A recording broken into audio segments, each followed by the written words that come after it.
জাতির জন্য এর চেয়ে কলঙ্কের আর প্রস্তাব কি হতে পারে? আমার দেশে অনেক নারীরা, আমাদের অনেক মেয়েরা, অনেক বোনেরা বিভিন্ন পরিস্থিতির শিকার হয়ে তারা পেটের দায়ে এই অন্ধকার পথে পা বাড়ায়। কোন নারী স্বেচ্ছায় আনন্দে এই ভয়ঙ্কর জঘন্য অস্বস্তি এবং এই অন্ধকার পথে কোন নারী কোনোদিন পা বাড়ায় না।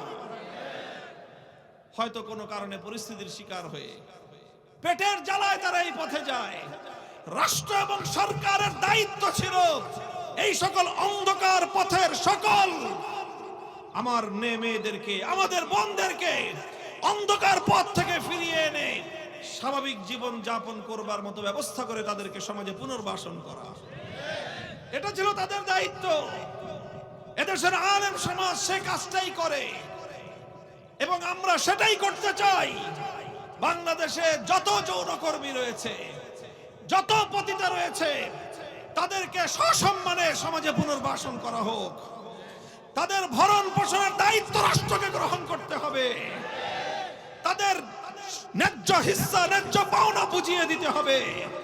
তাদেরকে সামাজিক মর্যাদায় পুনর্বাসন করতে হবে। এটা ছিল সমাজ এবং রাষ্ট্রের দায়িত্ব। সেটা না করে উল্টো আরো নতুন করে পতিতা তৈরি করবার কারখানা খুলতে চায়।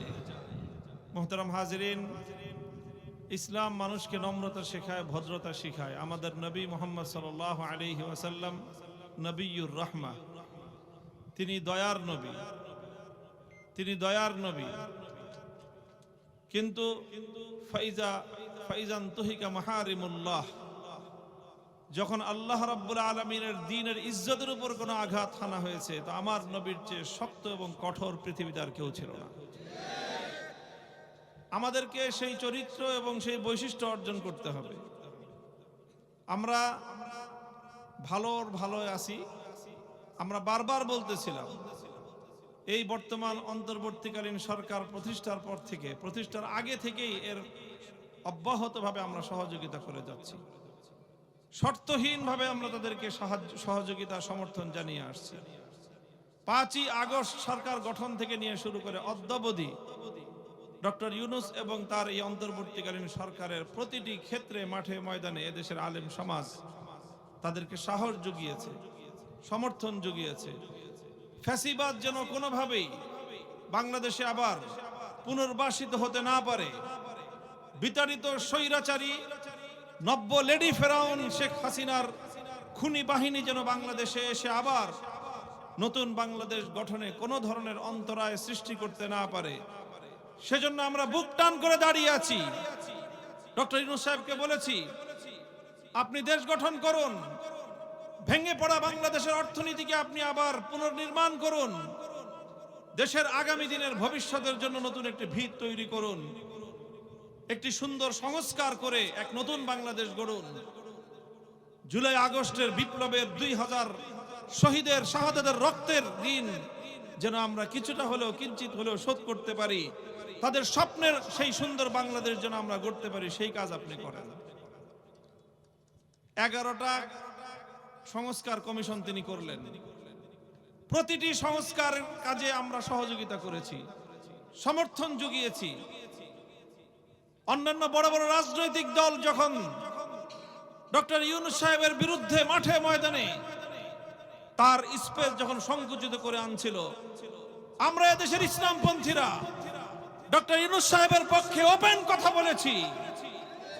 আমরা বলেছি তাকে সময় দিতে হবে, যৌক্তিক সময় দিতে হবে, রাষ্ট্রকে পুনর্গঠন করবার জন্য তাকে যথেষ্ট সহযোগিতা দিতে হবে, সাহস জুগিয়েছি। এরপরে গত 19শে এপ্রিল নারী বিষয়ক সংস্কার কমিশন যখন রিপোর্ট দিল, আমরা যেন আকাশ থেকে পড়লাম। কার জন্য এতদিন করলাম? কাদেরকে আমরা প্রোটেকশন দিলাম? এই দুধ কলা দিয়ে সাপ পুষলাম আমরা? স্তম্ভিত হয়ে যাওয়ার মতো অবস্থা। এতগুলো কমিশন রিপোর্ট দিয়েছে, কোন একটি কমিশনের রিপোর্ট নিয়ে প্রধান উপদেষ্টার কার্যালয়কে এতটা তড়িৎকর্মা দেখা যায় নাই। 19শে এপ্রিল এই কুখ্যাত কুলাঙ্গার নারী বিষয়ক সংস্কার কমিশনের যেই রিপোর্ট এখানে জমা পড়েছে, সেই রিপোর্টের মূল অংশ সেটাকে আলাদা করে কাট করে কোট করে প্রধান উপদেষ্টার কার্যালয়ের ভেরিফাইড ফেসবুক পেজে সেটাকে আপলোড করা হয়েছে। সেখানে বলা হয়েছে বাংলাদেশের বিদ্যমান ধর্মীয় উত্তরাধিকার আইন এবং ধর্মীয় পারিবারিক আইন নারী পুরুষের মধ্যে বৈষম্যের প্রধান কারণ। এরপরে প্রধান উপদেষ্টার পক্ষ থেকে প্রত্যয় এবং অঙ্গীকার ঘোষণা করা হয়েছে, আমরা বর্তমান সরকার ক্ষমতায় থাকতে থাকতে যথা দ্রুত সম্ভব নারী সংস্কার কমিশনের এই প্রস্তাবনা বাস্তবায়ন করব। আপনি সংবিধান সংস্কার করার নামে এত তত আপনাকে তড়িৎ কর্মা দেখা যায় না। সংবিধান থেকে যখন এই কুখ্যাত ভারতের পক্ষ থেকে বাংলাদেশের সংবিধানের মধ্যে পাচারকৃত ধর্মনিরপেক্ষ মতবাদ সহ ভারতীয় দালালির সনদকে আপনারা বাতিল করতে গড়িমসি করতেছেন, আর কোরআন বিরোধী নারী সংস্কারের মাধ্যমে আল্লাহর কোরআনের অবশিষ্ট বিধানটুকু মুসলমানদের এই জনপদ থেকে উৎখাত করবার ষড়যন্ত্র করবেন, ওপেন ঘোষণা দিবেন, বাংলাদেশের তাওহীদি জনতা মুখে আঙ্গুল দিয়ে চুষবে। যদি এটা ভেবে থাকেন ফোকার স্বর্গে বসবাস করছেন আপনারা।